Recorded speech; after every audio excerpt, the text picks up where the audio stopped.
and the armband thing. That's the only thing but it's incidental. And the gun control. That's the likely socialism. And the overall demure stature with distinct lack of jawline and general malfeasance, but no more comparison to the Halo 9. Here's my question for everyone out there today. Do you think that kids like David Hogg should be off limits? When is it okay to criticize them, and to what degree? What do you think? Genuinely, I would like to know. Okay, let me start this by saying I cannot even begin to imagine, so I wouldn't even pretend to, the trauma of a massacre like what occurred at the school, and very empathetic to anyone involved. Okay, I think everybody is. So let's get that off of the table, because okay, my grandfather died when I was in the 6th grade, closest relative of mine. That was really, really hard, period. Later, I was a dick when I poured grape juice into my friend's lunchbox. 2 separate issues, okay? Entirely separate. Victim, and then I was the bully. I think David Hogg is a bully. This is just my opinion. Here's why. Everyone has a right to an opinion, okay? Everyone has the right to voice an opinion. Of course you do, Mr. Hogg. But when you enter the public arena to voice it or specifically propose legislation, everyone has the right to criticize that opinion.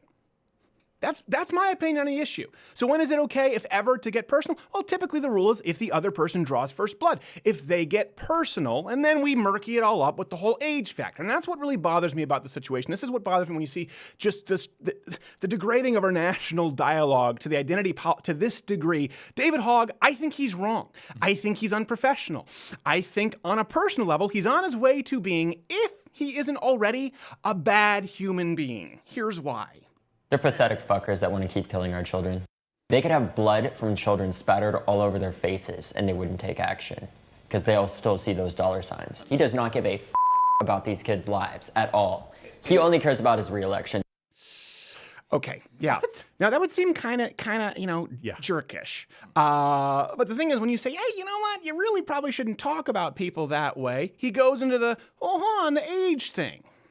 When people try to suppress your vote, and there are people who stand against you because you're too young, we say no more. Well, at this point, it's like when your old-ass parents like, I don't know how to send an iMessage, and you're just like, give me the phone, and you take it and you're like, okay, let me handle it, and you get it done in 1 second. Sadly, that's what we have to do with our government because our parents don't know how to use a democracy, so we have to. Now, that would be mildly off-putting in and of itself if you didn't add on top of it the rampant hypocrisy. But what she does most of the time is she's like, oh, this leftist group is trying to take all your... She gets this really threatening tone about us that we don't have. We love we're people that just want everybody to come together as Americans and help us solve this issue. A mean tone? That's the pissant pot calling the kettle bitch. That's ridiculous. By the way, to those of you who are going, let's go after his sponsors. Go for it. Give it your best shot. What are you going to do? Demonetize us extra? Extra. He's just a 17-year-old Christopher Titus. I'm unhinged because you know why 32,000 Americans are dead, and that you're not unhinged about that is kind of upsetting.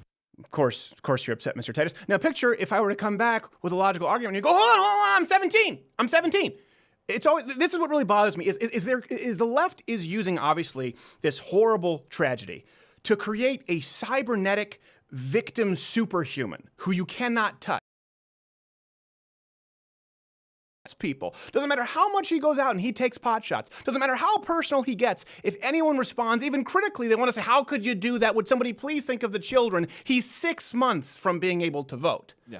Okay? And here's the deal. Even at 17, 18, we don't let emotional people determine our laws, okay? Which is what they're trying to do right now. We don't say, well, you can't do this unless you've been in a mass shooting. We don't allow exclusively rape victims to determine rape laws. No, not at all. Matter of fact, police suffering and trauma doesn't make you more of a qualified as an expert in anything. Not at all. Usually police circle back and ask you to calm down because your memory's fuzzy. Things get clear the further you get away from the trauma. And here's the thing, teenagers, they have a lack of critical, rational thinking ability. They do not have a fully developed brain. This kid, for example, there's no self-awareness. He's not aware of the fact that teenage drivers aged 16 to 19, I think, are 3 or 4 times more likely than drivers aged 20 to be in a fatal crash.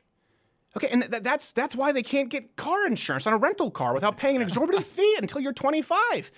He's not self-aware to understand the record number of teenagers consuming Tide Pods. Yeah. He also lacks the self-awareness to know that doing this whole salute while wearing the armband kind of rubs people the wrong way. Oops. I want to make this really clear. I'm not saying, okay, hashtag all kids, or even that, hashtag kids' opinions don't matter. That's not at all what I'm saying. I'm not saying because he's young that his opinion is invalid. By the way, some kids do unbelievable things.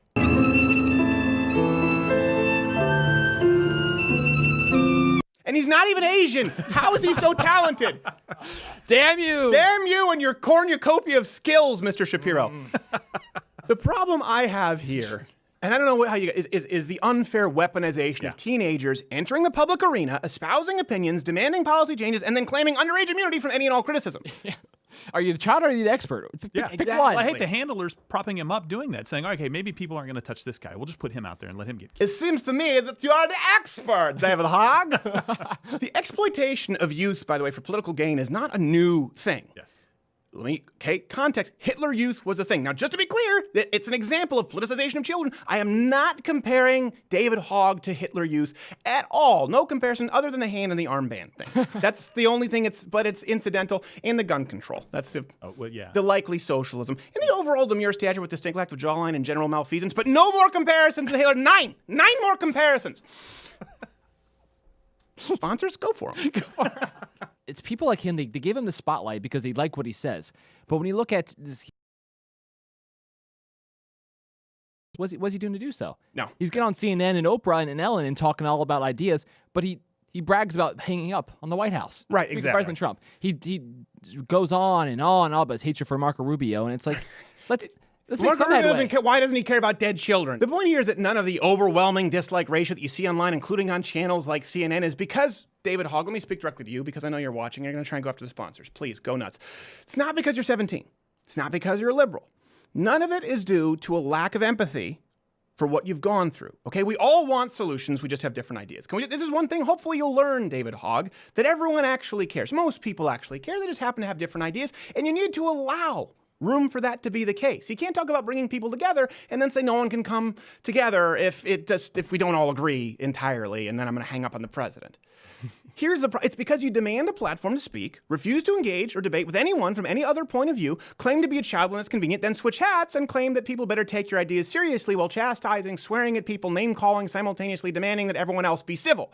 It has nothing to do with your age and everything to do with the fact that you're a manipulative, divisive, verbally abusive bully who wants a different set of standards applied to you and your friends for the kind of behavior which would have had you kindly removed from the restaurant in any other scenario. Here's the deal. I want you to do well, David Hogg. I want you to grow up and be successful. I hope that you change the world. Great, go nuts. But for that to happen, someone's got to discipline you a little bit. The real world has red pens. The real world has wooden spoons. The real world has consequences. When you enter an arena and you choose a weapon, as you have done with the social political arena and the policies that you're proposing, which, by the way, strip other people of their fundamental human rights, you better be ready for what the real world has to offer. Maybe you can Twitter bully a few cable news hosts. Maybe you can Twitter bully a few classmates. Hell, maybe you can bully YouTube into getting this video removed or at least demonetized as hate speech for all I care. But you'll soon find out that in the real world, Mr. Hogg, you can't Twitter bully all your potential bosses. You can't bully all your potential wives or husbands. You can't bully all of your classmates and your work colleagues into agreeing with you. David Hogg, I'm trying to help you. Let me be clear. I'm trying to help you because pretty soon, and I mean within a matter of weeks, a matter of months at most, all of these media stars, all the starlets who've been using you, and they've been exploiting you, they're not going to be there. They're not going to be calling. Hell, they probably won't even be answering your own calls if some kid happens to bring an alarm clock and a suitcase to school or fly in a bubble. You'll be last week's news, and you'll be finding yourself looking around, wondering where all of your cool new friends are. They won't be there. Finding your voice is great, but don't allow yourself to be exploited. Don't allow yourself to be used by people who don't care about you because they're not going to be here really soon. And then you're going to be left with the real world, and you're going to find out that the real world doesn't always agree with you, and you can't just cuss them out and tell them that they don't know how to use their iPhones properly. So I want you to learn this lesson now, because when that happens, who are you going to think? It's not going to be Anderson Cooper. It's not going to be dead Johnny Mathis, but your old Uncle Stephen. Hey, did you enjoy this video? Here's the thing, you're here, this is the end of it, so we don't care because you already watched it. But if you really didn't like it and you want to justify it, leave a comment below telling us why you didn't like the video. And if you liked us, let us know. And subscribe to the channel, because that lets the overlords at YouTube know that, you know what? You're all right.